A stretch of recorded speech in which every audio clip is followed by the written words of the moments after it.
ऐसन बा हालात की होखत नइखे उनसे बात हमरो। उनकर खोज खबर तो हमारा मिलते नइखे, केहू बुझे वाला नइखे जज्बात हमरो। ऊ अपना ससुराल में होई है जाने कौना हाल में होई है। ऊ अपना ससुराल में होई है जाने कौना हाल में होई है। उनके ही याद में भरेला यह दिल, लागे सुना सुना मनवा के महफिल। उनके ही याद में भरेला यह दिल, लागे सुना सुना मनवा के महफिल। डूबल लागे हमारे, खोल लागे हमारे, ख्याल में वो हुई है। वो अपना ससुराल में हुई है जाने कौना हाल में हुई है। वो अपना ससुराल में हुई है जाने कौना हाल में हुई है।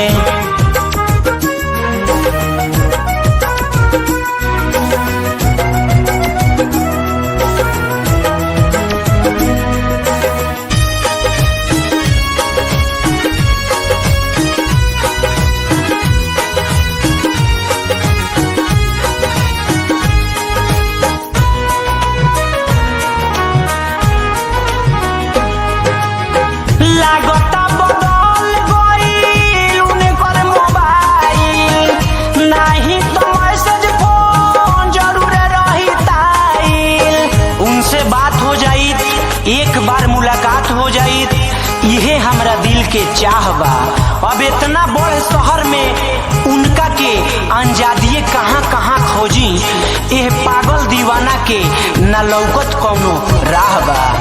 लागता बदल गईल उनकर मोबाइल, नहीं तो मैसेज फोन जरूर रहिताइल। मछली के जैसन तड़पत, मछली के जैसन तड़पत जाल में वो हुई है। वो अपना ससुराल में हुई है जाने कौना हाल में हुई है। वो अपना ससुराल में हुई है जाने कौना हाल में हुई है।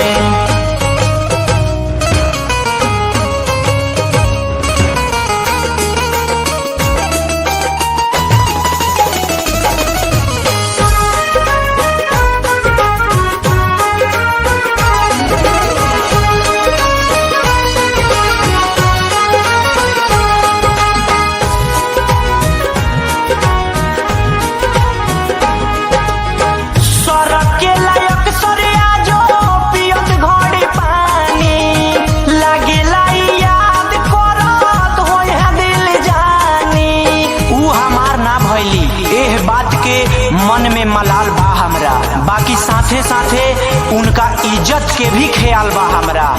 ई तो होइए न सके कि उ हमरा के भूला जास, इतना तो विश्वास फिलहाल बा हमरा। सर के लायक सरे आजो पियत घड़ी पानी, लागे लाई याद करत होए है दिल जानी। उलझल नीरज के, उलझल गोविंद के सवाल में वो हुई है। वो अपना ससुराल में हुई है जाने कौना हाल में हुई है। वो अपना ससुराल में हुई है जाने कौना हाल में हुई है। डूबल लागे हमारे, खोल लागे हमारे, ख्याल में वो हुई है।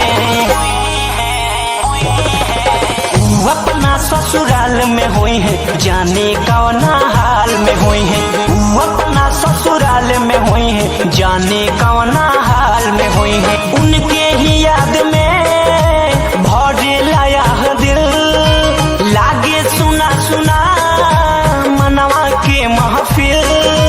उनके ही याद में भरेला यह दिल, लागे सुना सुना मनवा के महफिल। डूबल लागे हमारे, खोल लागे हमारे, ख्याल में वो हुई है। में हुई है, जाने कौना हाल में हुई है। वो अपना ससुराल में हुई है, जाने कौन